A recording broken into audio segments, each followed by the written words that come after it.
Sebelumnya, Assalamualaikum warahmatullahi wabarakatuh. Eh, Perkenalkan, nama saya Ahmad Arfan. Pada video kali ini saya akan menjelaskan bagaimana cara kerja dari DFS atau Dev Search, ya, menggunakan pemrograman Java.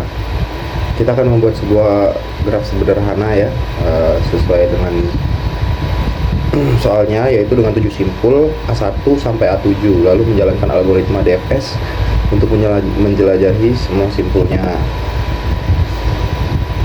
Nah, sedikit penjelasan untuk DFS itu adalah algoritma pencarian, ya, pada graf yang menjelajahi simpul sedalam mungkin sebelum kembali dan berpindah ke simpul lainnya.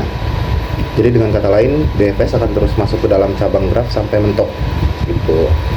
Sampai mentok, terus mundur lagi nanti ke belakang. Nah, untuk pertama kita impor dulu library-nya, ya, Java Until, untuk menggunakan struktur data seperti map, list, dan setnya. Nah, kemudian kita bikin graph sebagai struktur data utama untuk menyimpan hubungan antar simpulnya. Kita juga buat visit untuk melacak simpul mana aja yang sudah dikunjungi.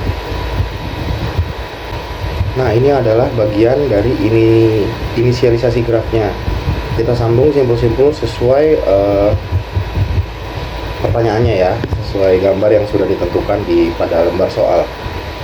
Lalu kita mulai pencarian simpulnya dari A1 dan memanggil fungsi DFS. Nah, jika simpul belum dikunjungi, kita cetak namanya dan tandai sudah dikunjungi, ya, seperti ini. Nah, kemudian kita panggil DFS secara rekursif untuk semua tetangganya. Ini membuat DFS-nya terus menjelajah ke dalam sampai tidak ada simpul baru lagi. Jalankan. Hasilnya akan seperti ini, ya.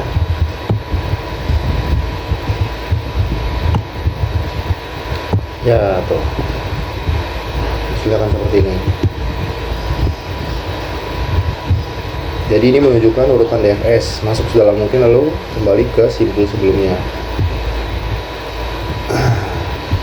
DFS itu bekerja dengan prinsip masuk dulu sedalam-dalamnya dan cocok digunakan untuk kasus seperti pencarian jalur, pendeteksian siklus, atau eksplorasi struktur. Ini sekarang coba kita ulangi dari awal lagi, ya.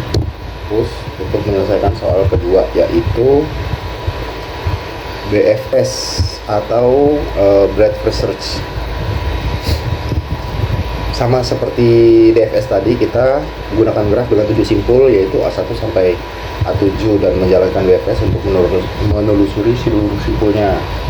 Penjelasannya dulu untuk BFS ini adalah algoritma pencarian pada graf yang bekerja dengan menjelajahi semua simpul yang bertetangga terlebih dahulu sebelum melangkah ke tingkat berikutnya. Jadi BFS itu bekerja melebar lalu turun ke bawahnya. Kita impor dulu Java Until untuk menggunakan struktur data seperti map, list, set, dan antrian kiwi, ya. Kemudian, kita gunakan graf untuk menyimpan relasi antar simpul dan visit untuk mencatat simpul yang sudah dikunjungi. Ya, kita inisiasi graf yang sama, ya, seperti yang sebelumnya DFS. Kita mulai penelusurannya dari A1. Nah, BFS ini menggunakan struktur data kiwi, ya. QW antrian untuk menjelajahi simpul secara berurutan berdasarkan levelnya. Nah, kemudian ini kita ambil simpul terdepan dari antrian, kita cetak lalu lanjutkan ke semua tetangganya. Tetangganya belum dikunjungi, tambahkan ke antrian yang ditandai sebagai sudah dikunjungi, ya. Ini memastikan kita menyusuri simpul yang setingkat lebih dulu. Kita dijalankan, outputnya akan seperti ini, ya.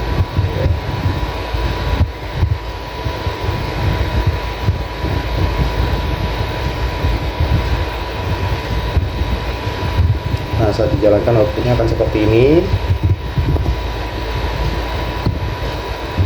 Karena terlihat bahwa BFS menyusuri simpul-simpul secara melebar dari A1 ke tetangganya A2 dan A4, lalu lanjut ke simpul-simpul berikutnya.